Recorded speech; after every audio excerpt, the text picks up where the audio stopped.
जय हिंद दोस्तों, मैं Vikas UGC net second history paper faculty आप सभी का स्वागत करता हूं फुल फॉर्म पर। आई होप कि आप सभी अच्छे होंगे और आप सभी की तैयारी अच्छी चल रही होगी। तो एक बार जुड़ जाइए सभी, आप कमेंट कर दीजिए आपके पास ऑडियो एंड वीडियो क्लियर है, उसके बाद क्लास को स्टार्ट करेंगे।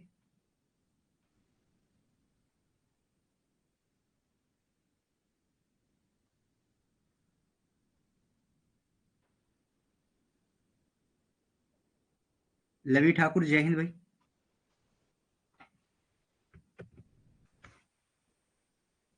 जुड़ जाइए, और जिस भी बच्चे ने अभी तक हमारे टेलीग्राम ग्रुप को ज्वाइन नहीं किया उसको ज्वाइन कर लेना, व्हाट्सएप ग्रुप को ज्वाइन कर लेना, ताकि यूजीसी नेट के रिगार्डिंग अगर कोई न्यू अपडेट आती है तो आपको मिलती रहे। हमारे इंस्टाग्राम पेज को फॉलो करना, यहाँ पर हमारी शॉर्ट्स वीडियो डलती है जो आपके लिए point two point knowledgeable fact रखती है। सिंधु सभ्यता का पतन और सिंधु सभ्यता का एंड हम कर चुके हैं। तो आज जो हमारी क्लास होगी वो वैदिक संस्कृति को लेकर होगी। क्या होगी? वैदिक सभ्यता की आज हम शुरुआत करने जा रहे हैं। तो एक बार कमेंट कर दीजिए सभी।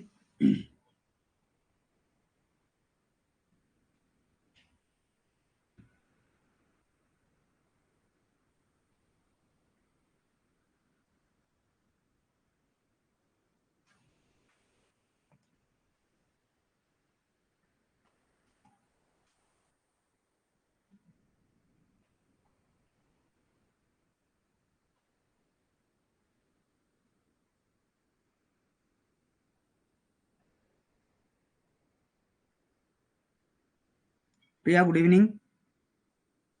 जुड़ जाइए भाई एक बार सभी, उसके बाद क्लास को स्टार्ट करेंगे। और वैदिक सभ्यता आज हमारा टॉपिक रहेगा। जो भी बच्चा क्लास के अंदर आ चुका है एक बार कमेंट कर दीजिए।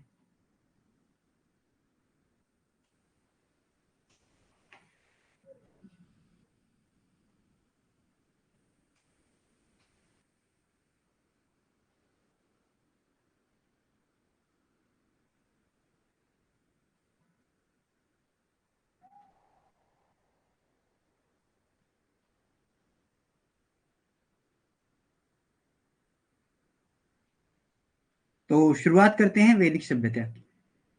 वैदिक सभ्यता की शुरुआत 1500 बीसी से लेकर 600 बीसी तक रही। वैदिक संस्कृति को आर्य संस्कृति भी कहते हैं। क्या कहते हैं? आर्य संस्कृति भी इसे कहा जाता है। वैदिक संस्कृति कैसी थी? ग्रामीण संस्कृति थी। ग्रामीण संस्कृति थी। कैसी संस्कृति थी? ग्रामीण संस्कृति ये थी। 1500 से लेकर 600 बीसी तक ये रही। फिर इसको दो भागों में बांटकर हम पढ़ते हैं। एक तो पढ़ते हैं ऋग्वैदिक काल,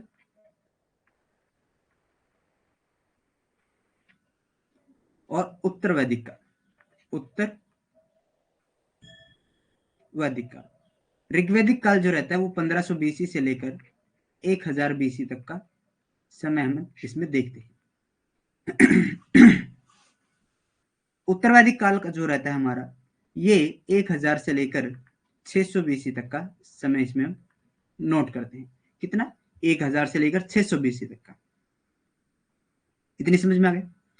अब हम चर्चा करेंगे कि आर्य यानी वैदिक संस्कृति किसके द्वारा बसाई गई है? आर्यों के द्वारा बसाई गई है, इसलिए इसे आर्य संस्कृति कहा जाता है। अब हम चर्चा करेंगे कि आर्य थे कौन, आर्य कौन थे, इसके बारे में हम बात करते हैं। आर्य कौन थे? लंबे एवं गोरे लोग, सप्त सिंधु प्रदेश के निवासी थे, मध्य एशिया के आक्रांता, ठीक है, अभिजातीय या श्रेष्ठ कुल उत्पन्न, यानी या तो अभिजात वर्ग के थे या फिर श्रेष्ठ कुल में उत्पन्न पैदा होने वाले थे, श्रेष्ठ भाषा परिवार वाले। देखो भाई, आर्य कौन थे?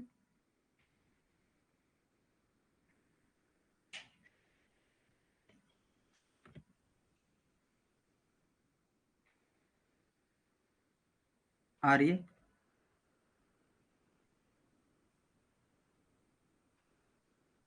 कौन थे? पहले हम चर्चा करते हैं कि लंबे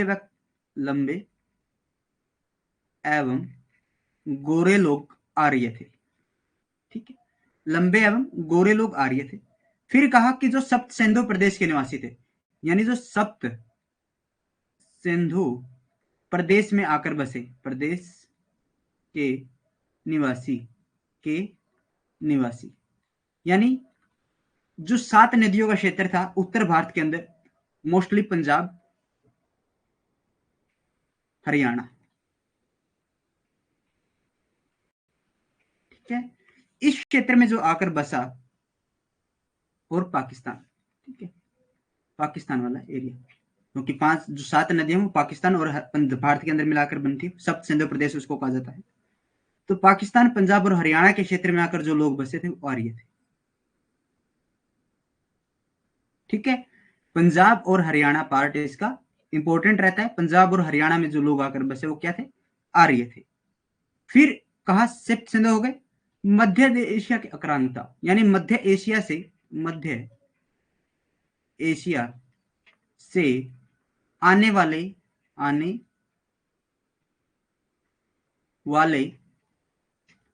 आक्रमणकारी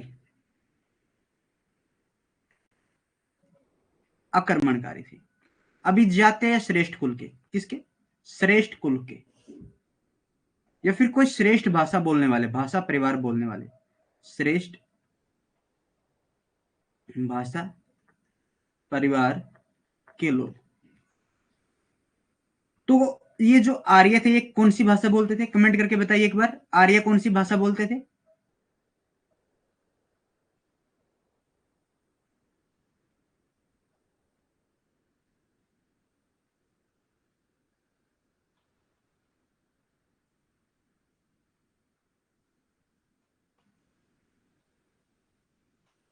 कमेंट कीजिए। संस्कृत भाषा, बिल्कुल, संस्कृत भाषा आर्यों के द्वारा बोली गई थी, संस्कृत भाषा आर्यों के द्वारा बोली गई थी।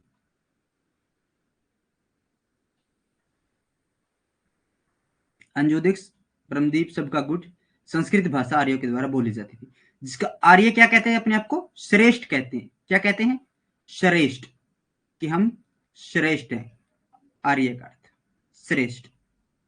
तो भाषा के बारे में हो गया। हु वर द आर्यंस, टाल एंड फेयर पीपल, यानी लंबे, कितने बजे से होता है सर टेस्ट, कब होता है सिप्रा टेस्ट आपका, लगभग 10 बजे के आसपास स्टार्ट हो जाता है। पेपर फर्स्ट का ऐप पर जो टेस्ट होता है वो 10 बजे के आसपास स्टार्ट हो जाता है। We are the Aryans, tall and fair people, residents of the Seven Sindhu regions, invaders of Central Asia, best language family, ठीक है। वो क्या थे, श्रेष्ठ कुलोत्पन्न थे, अभिजात थे। अब देखते हैं आगे। विलियम जॉनसन, विलियम जॉनसन ने आर्यों को भाषाई के आधार पर 4 भागों में बांटा था। विलियम जॉनसन, विलियम जॉनसन,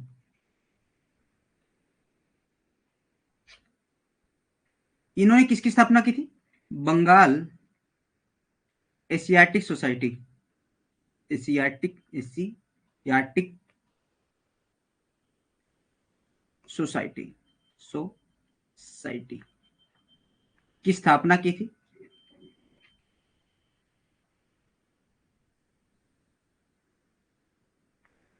1784 में, 1784 में बंगाल, टेस्ट का नोटिफिकेशन नहीं आता है क्या, टेस्ट की जो इंक्वायरीज होती है वो आप ये व्हाट्सएप ग्रुप के नंबर, जो व्हाट्सएप ग्रुप का नंबर आपको शो हो रहा है आपकी स्क्रीन पर, 8209837844 पर, इस पर कमेंट कर देना, ठीक है, मैसेज कर देना, ये आपको ग्रुप में ऐड हो जाओगे, और ग्रुप में ऐड होने के बाद आपको ग्रुप के अंदर उस टेस्ट की सारी इंफॉर्मेशन मिल जाएगी, किस टाइम स्टार्ट होता है, कब उसका रिजल्ट।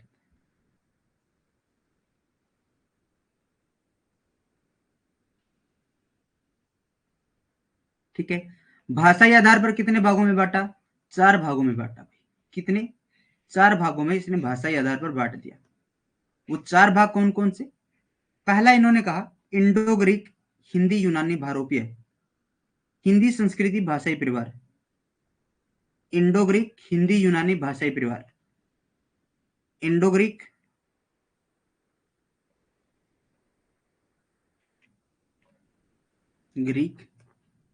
हिंदी यूनानी, हिंदी यूनानी भाषाई परिवार, यानी हिंदी संस्कृति भाषा जो बोलने वाले थे, हिंदी संस्कृत भाषाई परिवार। फिर इसके बाद बांट दिया द्राविड़ भाषाई परिवार में।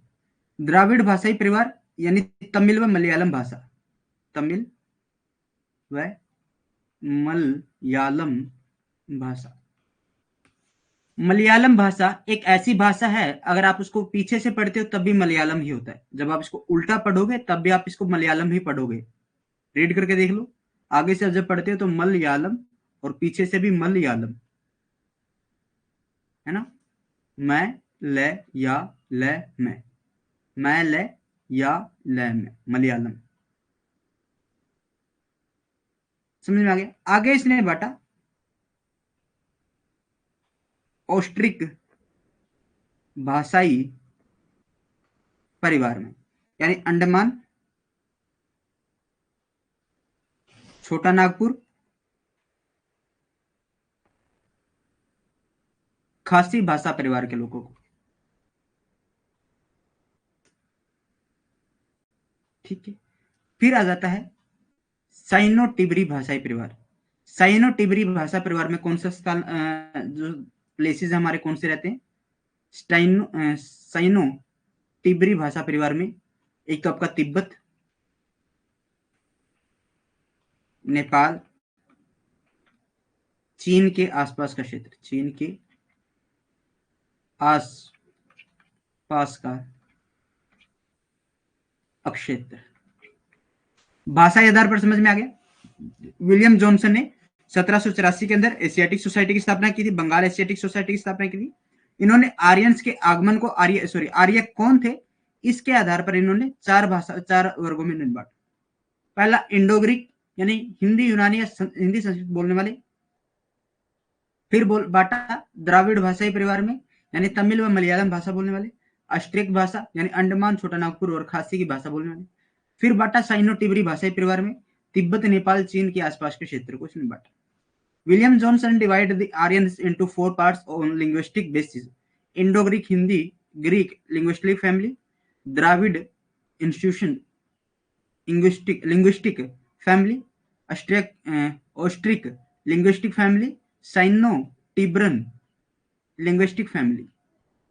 क्लियर है। आगे चलते हैं।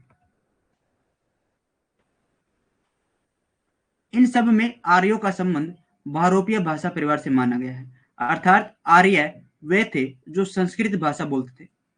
धीरे धीरे जब आर्यों का प्रसार अन्य क्षेत्रों में हुआ तो संस्कृत भाषा का प्रभाव अन्य क्षेत्रों में क्षेत्रीय भाषाओं पर पड़ा, और इसलिए संस्कृत को सभी भाषाओं की मां या जननी कहा जाता है।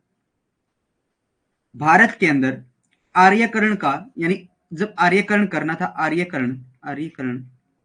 करना था तो 2 व्यक्तियों को जिम्मा दिया गया, एक उत्तर में जाएगा और एक दक्षिण भारत में जाएगा।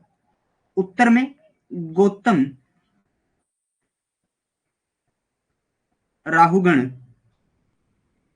को जिम्मा दिया गया था कि आप उत्तर में जितने भी उत्तर में स्थान है उनको आप आर्यकरण करेंगे। दक्षिण में अगस्त्य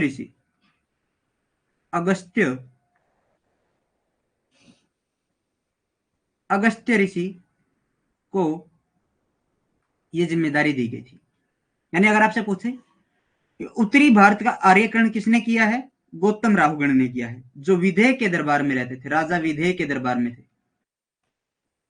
राजा विदेह के दरबार में थे। दक्षिण भारत में अगर पूछे कि आर्यकरण किसने किया था तो अगस्त्य ऋषि ने किया था। गौतम राहुगण जब ज्वालामुख में धारण करके, अथर्ववेद में लिखा हुआ है भाई ये बात, ठीक है, किसमें लिखा हुआ है, अथर्ववेद में ये बात लिखी हुई है। जब गौतम राहुगण अपने मुख में ज्वाला धारण करके सभी वस्तुओं को जलाते हुए चल रहे थे, तो जैसे ही गंडक नदी को पार करने वाले थे तो गंडक नदी में क्या हो जाती है, क्या होती है, गंडक नदी में जैसे तिरने की कोशिश करते हैं तो जो ज्वालामुख में थी वो पानी की वजह से क्या हो जाती है, बुझ जाती है। तो इसलिए गंडक नदी पटना के पास, ठीक है, पाटलिपुत्र के पास की घटनाएं हैं, और इसलिए अथर्ववेद में पाटलिपुत्र को अछूतों की धरती कहा जाता है। अछूतों या निम्न लोगों की धरती किसमें कहा गया है? पाटलिपुत्र को कहा गया है। इस बात का बुरा मत मानना, ये बात मैं नहीं कह रहा हूं, ये अथर्ववेद में लिखा है, ठीक है। अदरवाइज भारत के सभी राज्यों के लोग महान हैं।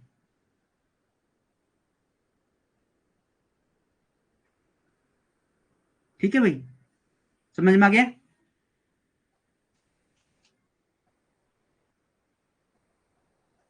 कमेंट कीजिए।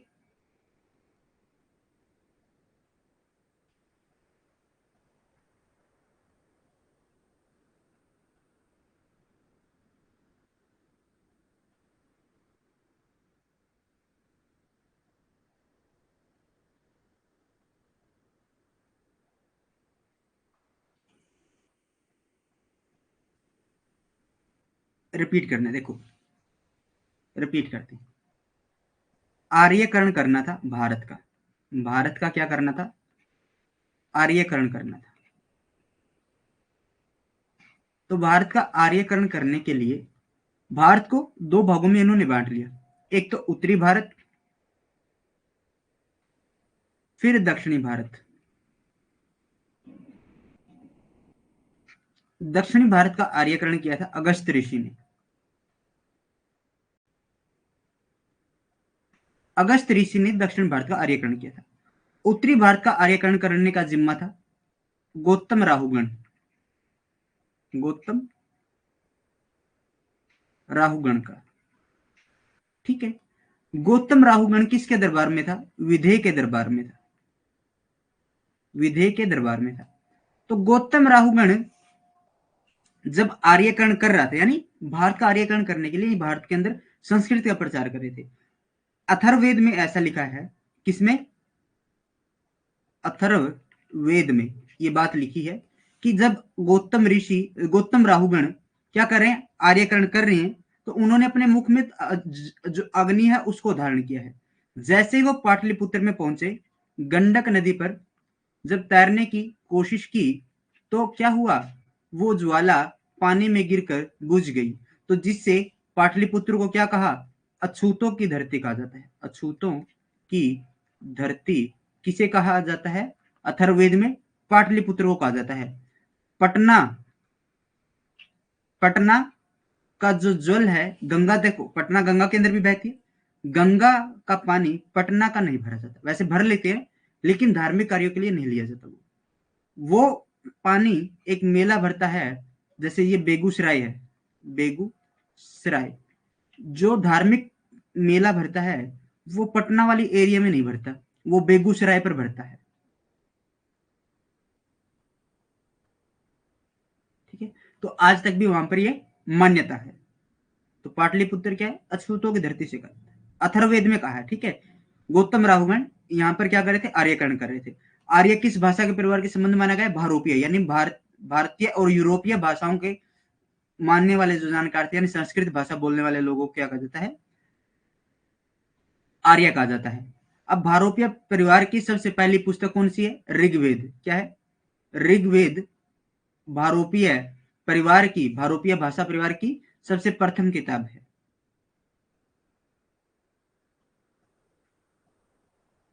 In all, these Aryans are considered to be belong to the Indo-European language family. That is, Aryans were the ones who spoke Sanskrit language.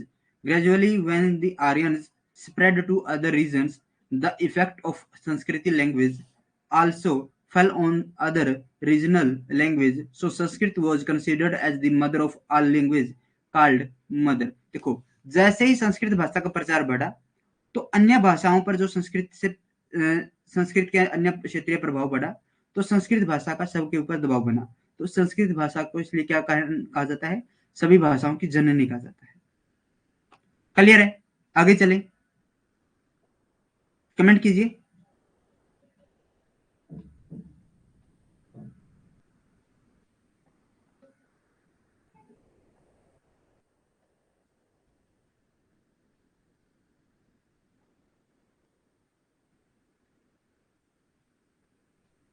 Yes, चलो। अब आर्य कहाँ के निवासी थे? ये जो चर्चा है ये विवादास्पद है। आर्य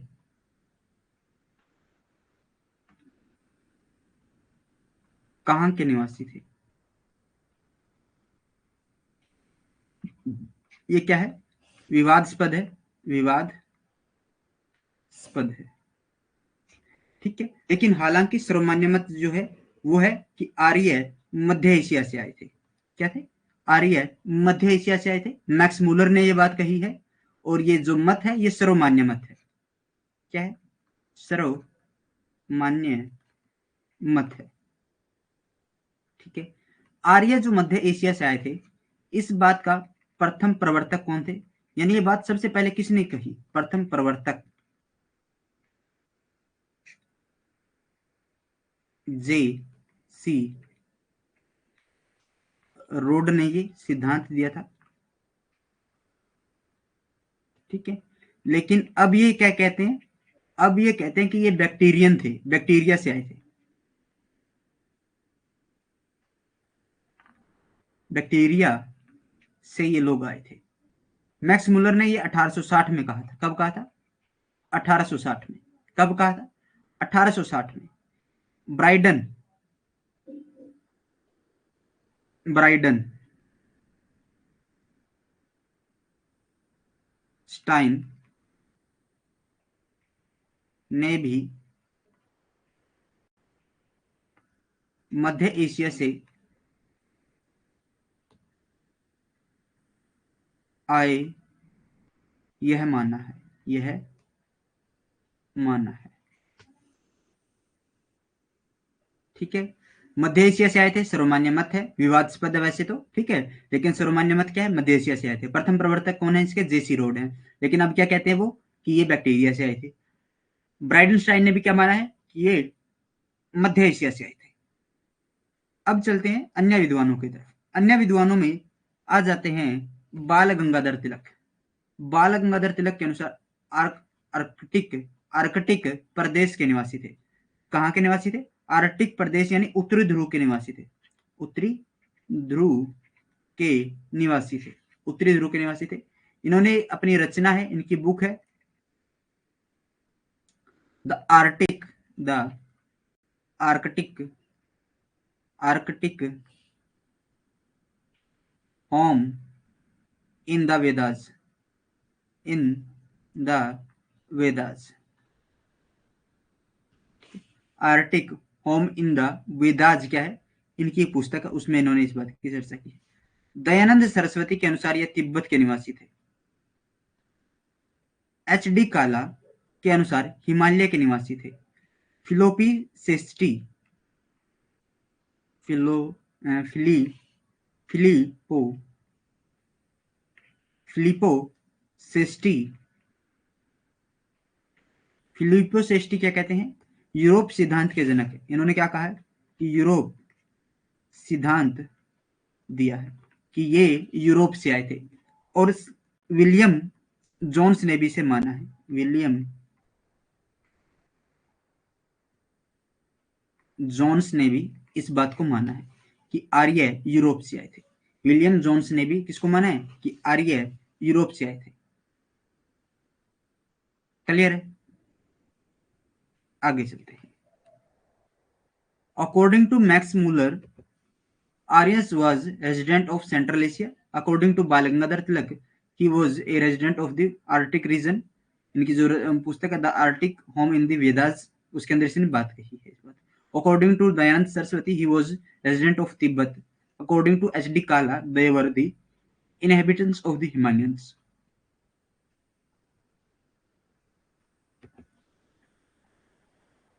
डॉक्टर राजविल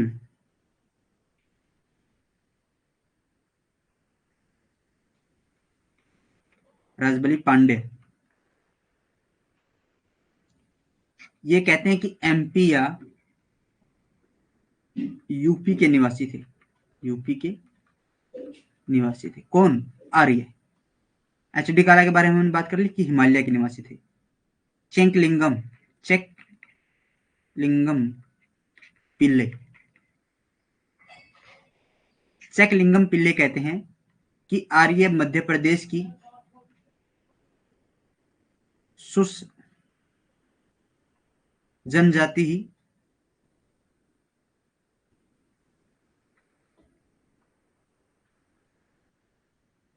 आर्यों का आर्यों के रूप में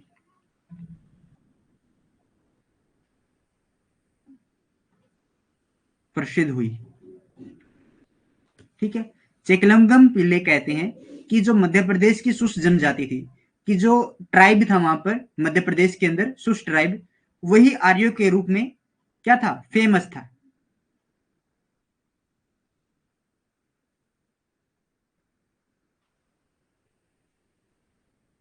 चलिए, नेहरिंग और गार्डन चाइल्ड। नेहरिंग एवं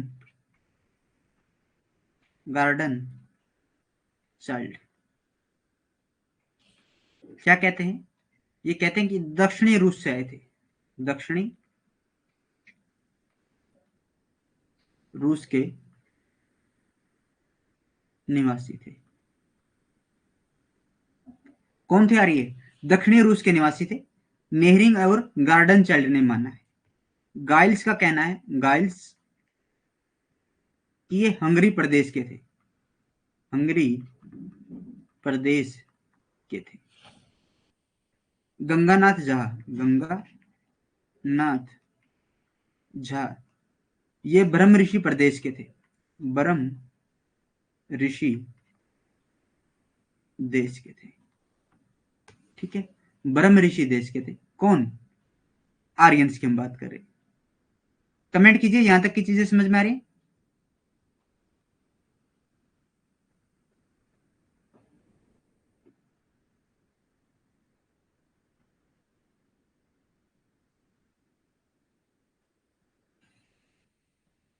कमेंट कीजिए।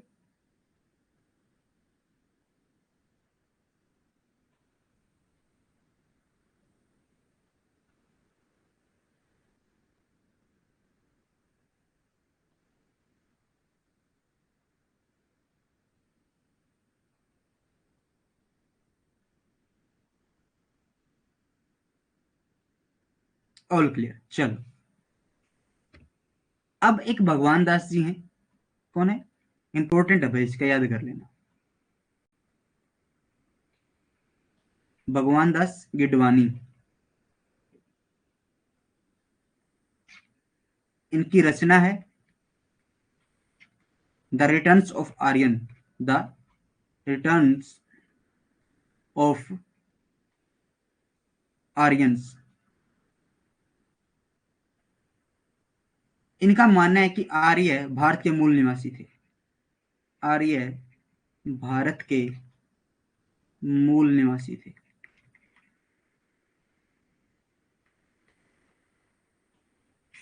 मूल निवासी थे। आर्य शब्द का ऋग्वेद में, आर्य शब्द का ऋग्वेद में 33 बार वर्णन है, 33 बार वर्णन है। ठीक है, कितनी बार वर्णन है? 33 बार वर्णन मिलता है। क्लियर? आगे चले, आगे चलते हैं। वैदिक संस्कृति के अंदर हम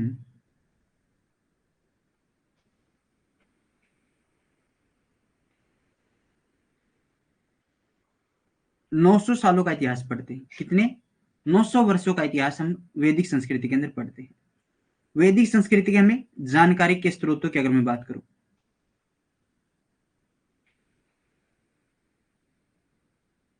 एक तो ऋग्वैदिक काल के बारे में हम पढ़ते हैं,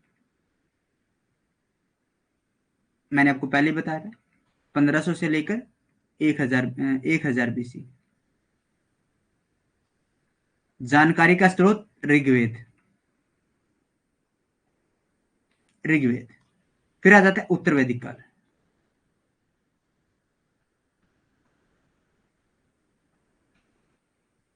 1000 से लेकर 600 बीसी।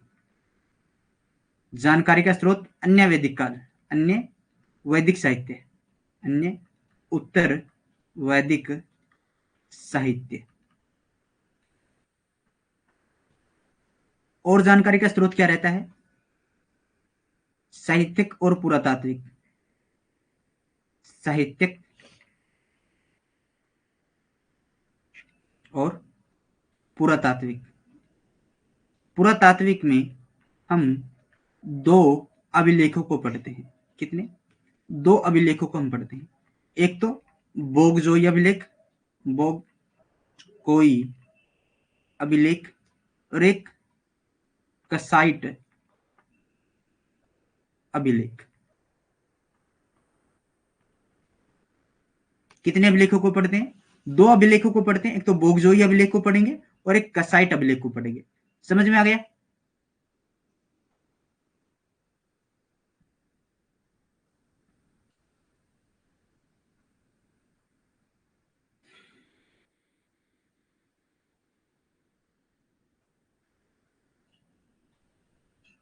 कमेंट कीजिए।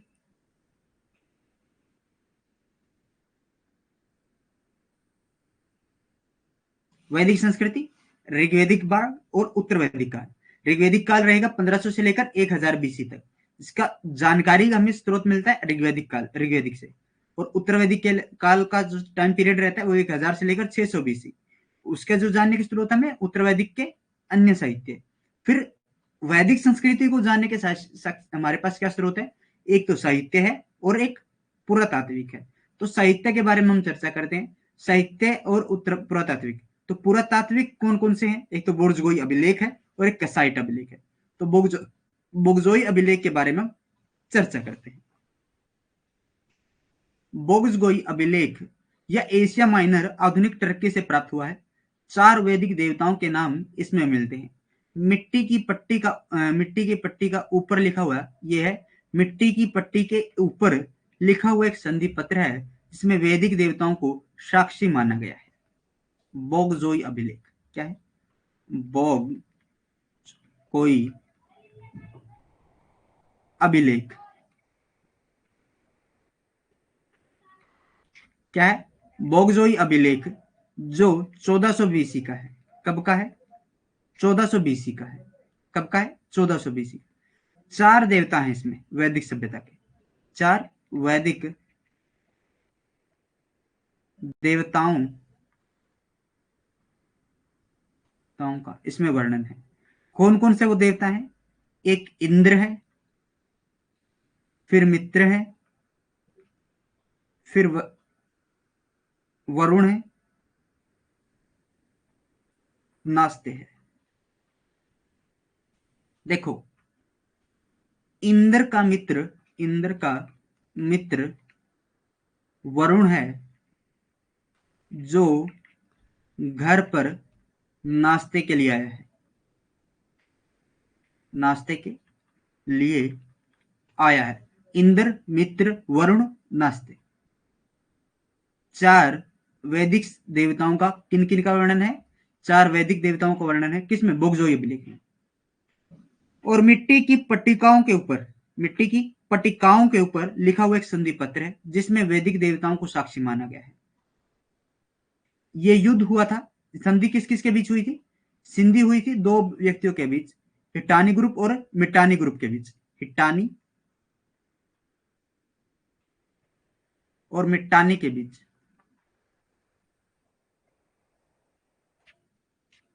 ठीक है। संधि किस किस के बीच हुई थी? हिट्टानी और मिट्टानी के बीच हुई थी। कमेंट कीजिए इतनी चीजें समझ में आई। इंद्र का मित्र वरुण है जो नाश्ते पर आया है। क्या है? इंद्र का मित्र वरुण है जो नाश्ते पर आया है।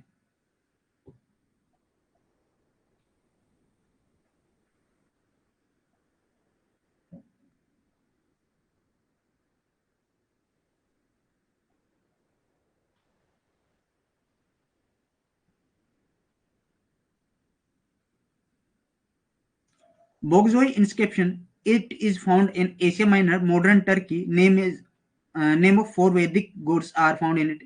There is a treaty letter between on the top of the clay plate in which the Vedic goddess are considered as witness. आगे आ जाता है कसाइट अभिलेख। कसाइट अभिलेख की जो समय सीमा है वो 1600 बीसी है। 1600 बीसी है। आर्यों की एक शाखा भारत आई थी। कसाइट अभिलेख में क्या लिखा मिलता है कि आर्यों की एक शाखा भारत आई थी। Kassite inscription, a branch of the Aryans come to India. अब आर्यों का भौगोलिक विस्तार देखते हैं। आर्य सप्त सिंधु प्रदेश में निवास करते थे। वैदिक संहिताओं में 31 नदियों का उल्लेख मिलता है, लेकिन ऋग्वैदिक काल में 25 नदियों का वर्णन है। ऋग्वेद में नदी सूक्त में मिलता है, जिसमें 19 नदियों का वर्णन। ऋग्वेद काल की सबसे महत्वपूर्ण नदी सिंधु नदी। देखो, अब समझने की कोशिश करो। आर्यों का भौगोलिक विस्तार, आर्यों का भौगोलिक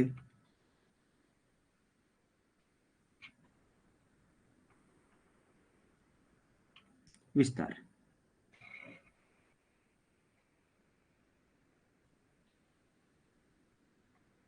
सप्त सिंधु प्रदेश में, सप्त सिंधु प्रदेश यानी 7 नदियों का प्रदेश, 7 नदियों से सिंचित होने वाले प्रदेश में। वो 7 नदियां कौन कौन सी थी? वो 7 नदियां थी सिंधु,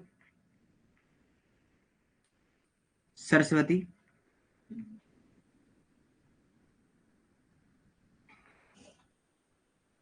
झेलम, रावी,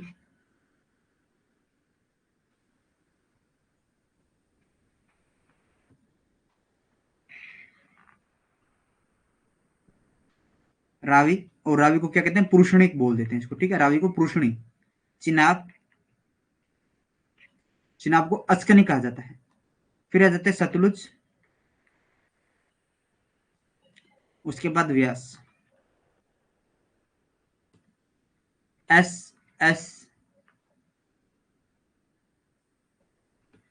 इसमें एक तो ट्रिपल एस है भाई, सरस्वती, सिंधु, सतलुज, ठीक है। फिर झेलम, क्या है? झेलम, रावी, चिनाब, ठीक है, व्यास। ट्रिपल एस, सीवी, आर, ठीक है।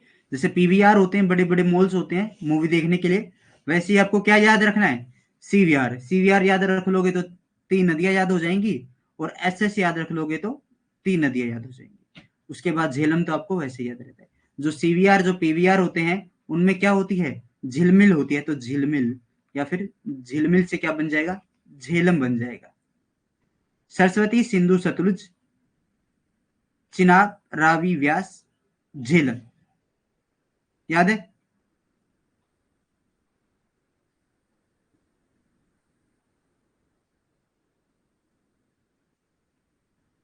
कमेंट कर दीजिए एक बार।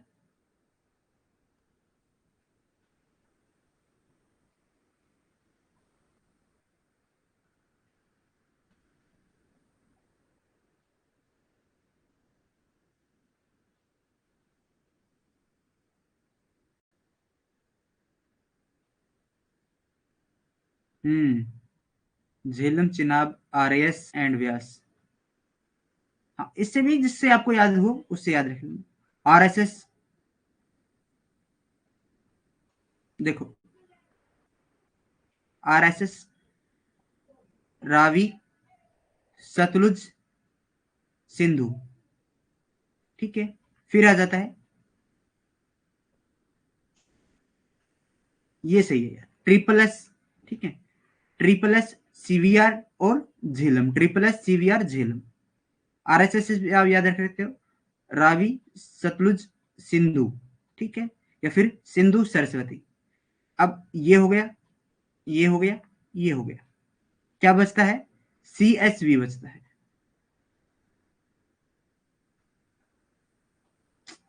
बिल्कुल।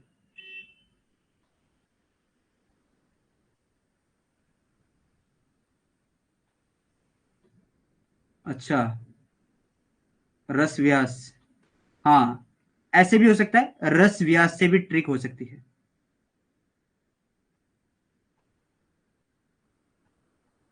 रावी, सतलुज, व्यास, ठीक है, फिर झेलम।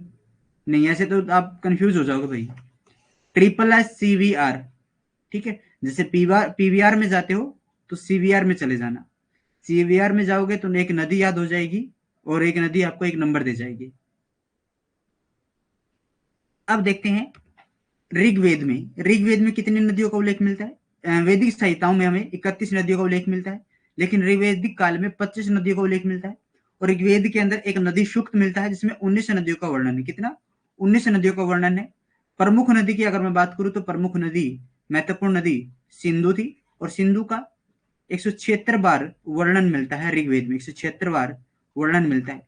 नदियों में सबसे ज्यादा वर्णन सिंधु नदी का, और पवित्र नदी सरस्वती नदी, पवित्र नदी सरस्वती नदी थी। सरस्वती, सरस्वती नदी पवित्र नदी थी।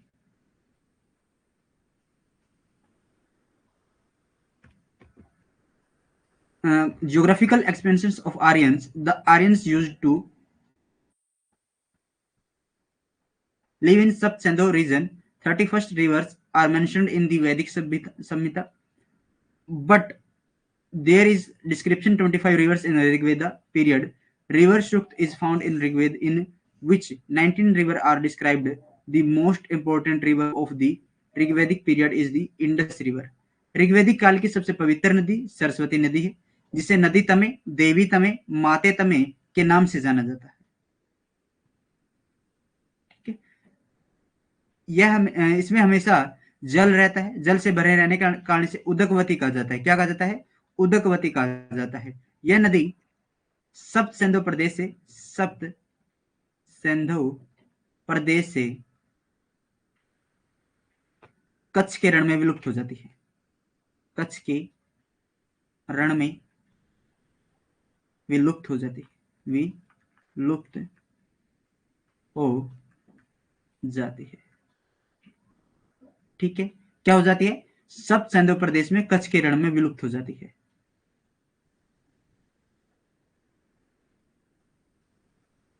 क्लियर है? आगे चलते हैं।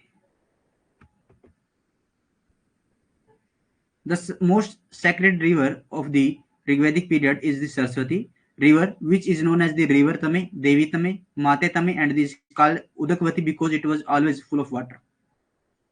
सरस्वती एवं दृश्यवती को, सरस्वती एवं दृश्यवती,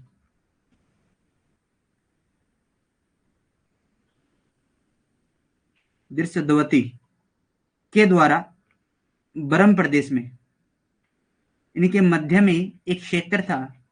सरस्वती और दृश्यवती के बीच में क्या क्षेत्र था? एक क्षेत्र था जिसे ब्रह्मवर्त कहा जाता है। ब्रह्मवर्त, और ब्रह्मवर्त हरियाणा का प्रादेशिक नाम है। क्या है? हरियाणा का प्रादेशिक नाम क्या है? ब्रह्मवर्त है। और ब्रह्मवर्त में ही यह सबसे पवित्र स्थान है। यह सबसे पवित्र स्थान है। और ऋग्वेद की रचना इसी स्थान पर हुई थी। ऋग्वेद की रचना इसी स्थान पर हुई थी। इस बात का वर्णन मनुस्मृति में है। मनुस्मृति में वर्णन मिलता है।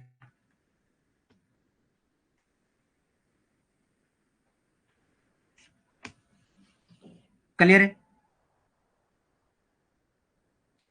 शुरुआत में आर्य सिंधु नदी के पश्चिम में आकर बसे। सरस्वती नदी को वाणी, प्रार्थना एवं कविता की देवी, बुद्धि को तीव्र करने वाली और संगीत की प्रेरणादायक कहा गया है। विंसन नामक स्थान पर इसके विलुप्त होने के वर्णन मिलते हैं। किस स्थान पर, किस जगह पर? विल्सन नामक स्थान पर दिखाई देती है। इसे क्या कहा जाता है? शक्तिशाली माना जाता है। इसे क्या माना जाता है? शक्तिशाली माना जाता है, क्योंकि ये एक स्थान पर दिखती है, दूसरे स्थान पर नहीं दिखती है। यह मान्यता है, मान्यता है कि यह नदी इतनी शक्तिशाली है, इतनी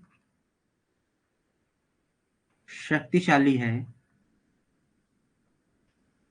कि एक स्थान पर दिखती है, एक स्थान पर दिखती है,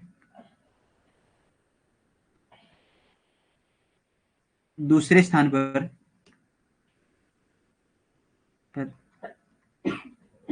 नहीं दिखती।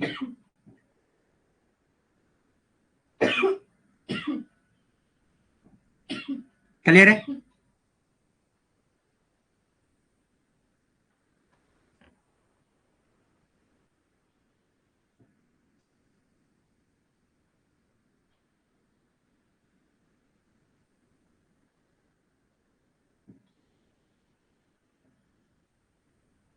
कमेंट कीजिए।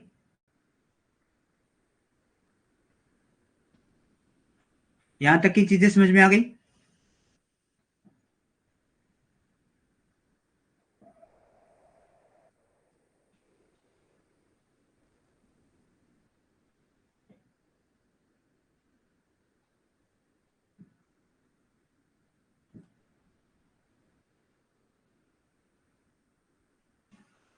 कमेंट कीजिए। क्लियर। तो अब कुछ क्वेश्चन पुट कर लेते हैं आपसे।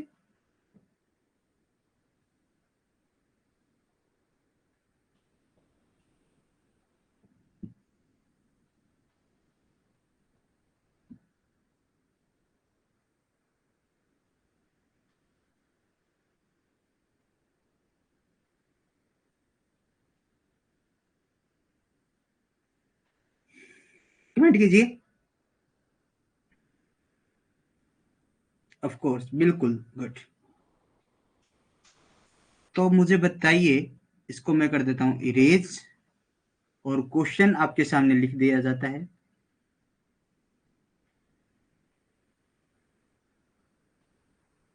दक्षिण भारत में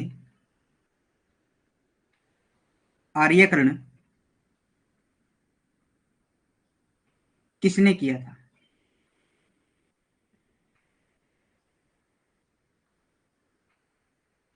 दक्षिण भारत में आर्यकरण किसके द्वारा किया गया था?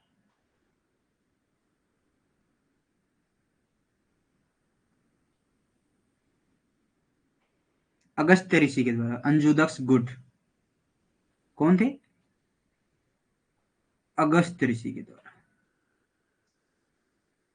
क्वेश्चन नंबर सेकंड,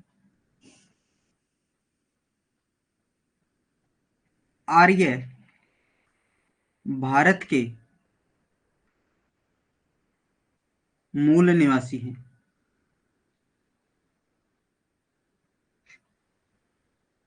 ये बात किसने कही थी और उनकी रचना कौन सी है? देखो, आर्य मध्य एशिया से आए थे, मैक्स मुलर के अनुसार, ये सबको पता है। ये बताइए, आर्य भारत के मूल निवासी हैं, ये बात किसने कही थी?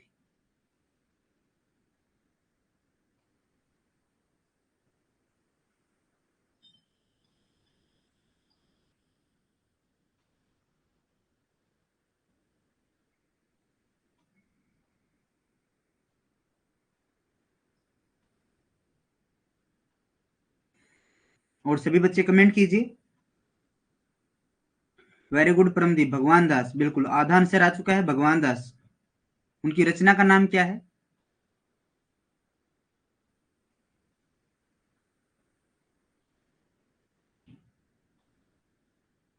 अंजू दक्ष, भगवान दास, बिल्कुल गुड। राइट आंसर आधा।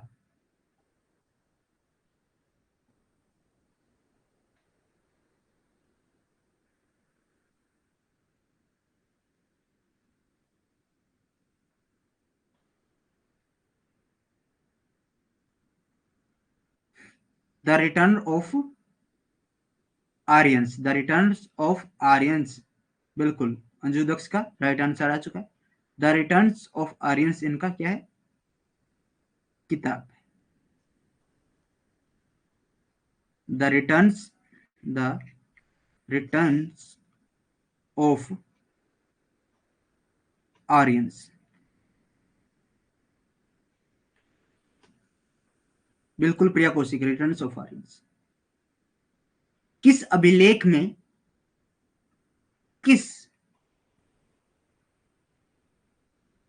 अभिलेख में हिंदू देवी देवताओं के नाम है, हिंदू देवी देवताओं के नाम है, उन देवताओं के नाम क्या है और उस अभिलेख का नाम क्या है?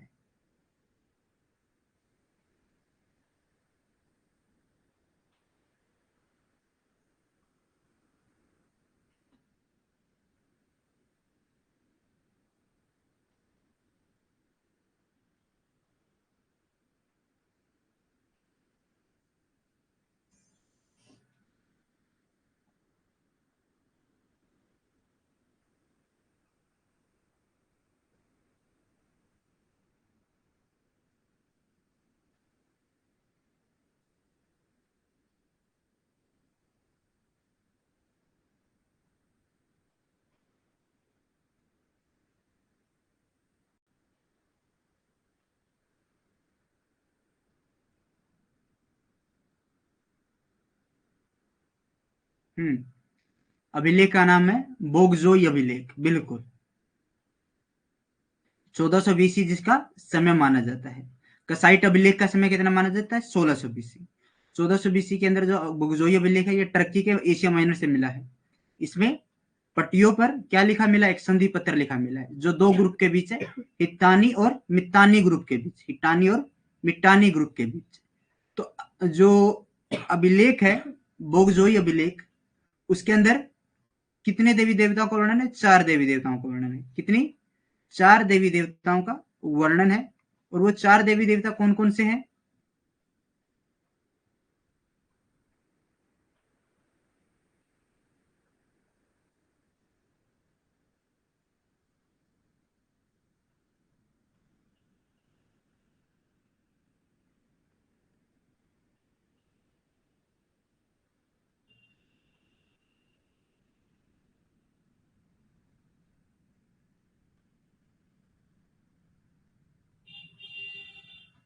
कमेंट कीजिए। 4, इंद्र, मित्र, वरुण, नस्त्य। ठीक है, नसात्य। इंद्र, मित्र, वरुण, नसात्य। आगे चलते हैं, देखते हैं। अब एक क्वेश्चन है आपके लिए।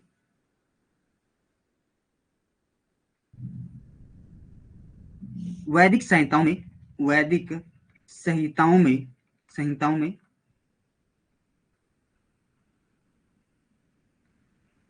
कितनी गुड, स्मिता गुड, प्रमदीप गुड, कितनी नदियों का वर्णन है?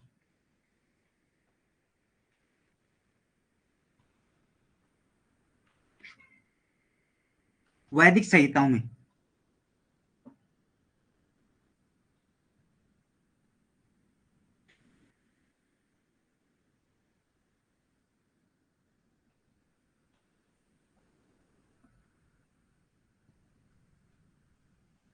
31 प्रिया कौशिक गुड। कितनी नदियों का वर्णन है? 31 नदियों का वर्णन है। ऋग्वेद में कितनी नदियों का वर्णन है? 25 नदियों का वर्णन है। और ऋग्वेद के नदी सूक्त में, नदी सूक्त में 19 नदियों का वर्णन है। सबसे प्रमुख नदी कौन सी है? सिंधु नदी है। सबसे पवित्र नदी कौन सी है? सरस्वती नदी है। सरस्वती नदी सबसे पवित्र है। गुड। 31, 25, 19। गुड। तो इस क्लास में आपके लिए आज इतना ही। आप कमेंट कर दीजिए आपको क्लास कैसी लगी। कल मिलेंगे, यानी आने वाला कल मंडे को जब क्लास होगी, तो उसके अंदर आपकी नेक्स्ट क्लास होगी, जिसमें आपके जो आगे का जो भाग है वैदिक पीरियड का, वो आपसे डिस्कस किया जाएगा। तो कमेंट कर दीजिए क्लास आपको कैसी लगी। उसके बाद क्लास को समाप्त करेंगे।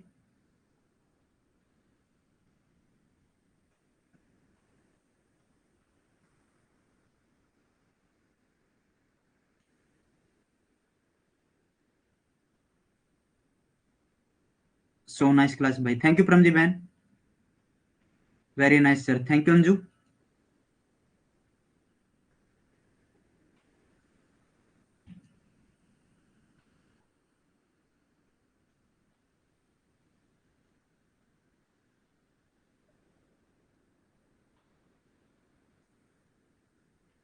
स्मिता त्यागी, very knowledgeable class, thank you. मुझे 1 वीक की छुट्टी चाहिए भाई।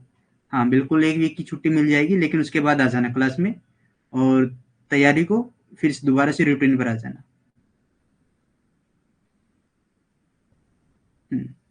ठीक है, अच्छी बात है। जाइए और एंजॉय कीजिए उस लम्हे को अपने परिवार के साथ, लेकिन अपनी पढ़ाई को मत भूलना, जल्दी वापस आ जाना।